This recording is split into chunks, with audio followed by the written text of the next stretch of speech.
une quête qui illumine nos vies. Dans une nuit claire d'Orient, un groupe de sages scrutait les étoiles. L'un d'eux, levant les yeux, s'exclama: « Regardez, une étoile nouvelle, brillante et majestueuse. Elle annonce la naissance d'un roi. » Ainsi commence l'histoire des mages. Ces hommes savants et chercheurs de vérité furent bouleversés par ce signe céleste. Ils ne se contentèrent pas seulement d'observer, ils se mirent en route, affrontant l'inconnu, guidés par leur désir de trouver la lumière. Cette étoile fut pour eux plus qu'un phénomène astronomique. Elle était un appel. Ils comprirent qu'un événement extraordinaire avait eu lieu. Quelque chose qui dépassait leur compréhension humaine. Ils laissèrent tout derrière eux, leurs études, leurs routines, leurs certitudes. Ils partirent avec l'espérance de rencontrer un roi qui apporterait lumière et paix au monde. N'ayez pas peur de suivre l'étoile que Dieu allume dans votre vie.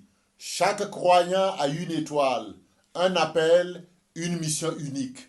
La foi commence par une quête, par le courage de sortir de son confort pour chercher celui qui donne sens à tout. Trop souvent, nous restons figés dans nos routines ou prisonniers de nos peurs. Apprenons des mages à avancer avec confiance, même sans tout comprendre. Après un long voyage, les mages arrivèrent à Jérusalem. La logique humaine leur dictait que le roi des Juifs devait être accueilli dans la ville sainte. Ils interrogeaient: « Où est le roi des Juifs qui vient de naître ?»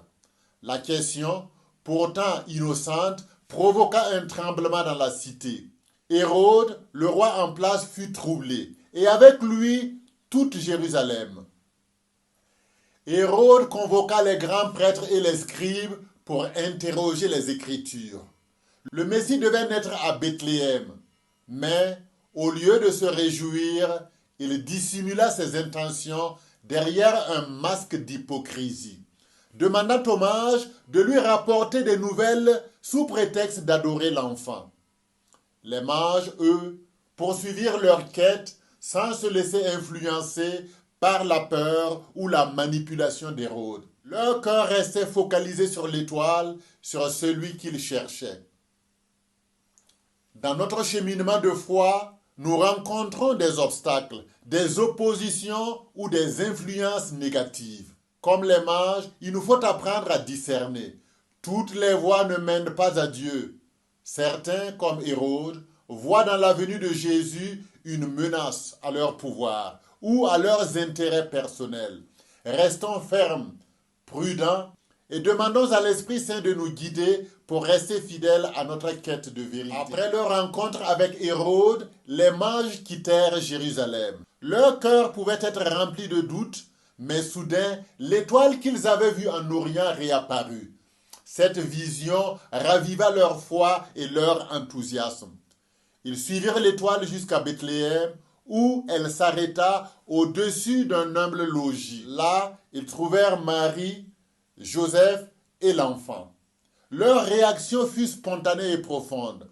Ils tombèrent à genoux et adorèrent. En cet enfant, ils virent bien plus qu'un roi terrestre. Ils reconnurent la présence divine. Ils offrirent leur trésor, l'or pour signifier la royauté de Jésus, l'encens pour sa divinité et la myrrhe pour annoncer son sacrifice. La vraie joie naît de la rencontre avec le Christ. Comme les mages, ne cherchez pas la grandeur ou le spectaculaire. Dieu se révèle souvent dans la simplicité. Offrez à Jésus le meilleur de vous-même, non seulement vos trésors matériels, mais aussi votre cœur, votre temps et vos talents. Laissez cette rencontre transformer votre vie. Après avoir rencontré Jésus, les mages furent avertis en songe de ne pas retourner chez Hérode. Ils obéirent et prirent un autre chemin pour rentrer chez eux. Ce changement de route symbolise leur transformation intérieure. Ils étaient venus chercher un roi terrestre, mais ils repartirent en ayant rencontré le roi des rois. Cette rencontre marqua un tournant dans leur vie. Ils ne pouvaient plus vivre comme avant. Ils étaient désormais porteurs d'une lumière nouvelle. Toute rencontre avec le Christ transforme notre manière de vivre.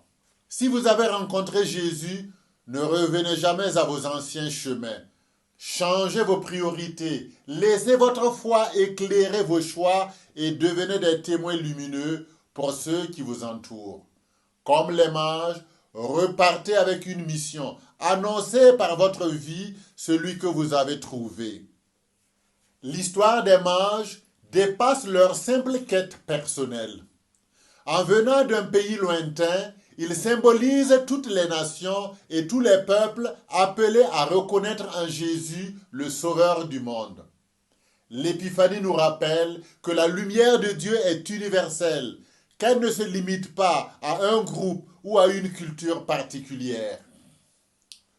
En célébrant l'épiphanie, ouvrez votre cœur à l'universalité de l'amour de Dieu. Apprenez à accueillir les autres, à dépasser vos préjugés et à reconnaître que chacun, quelle que soit son origine, est invité à faire partie de la famille de Dieu. Devenez des artisans d'unité et de paix. L'histoire des mages est une parabole pour notre vie.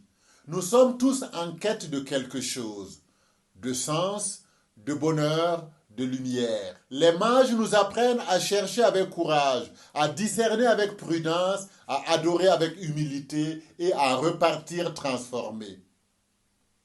En cette fête de l'Épiphanie, demandons à Dieu de raviver en nous l'étoile de la foi. Qu'elle nous guide toujours vers Jésus, source de toute joie et lumière du monde. Et comme les mages, soyons les témoins qui éclairent le chemin des autres et les conduisent au Christ.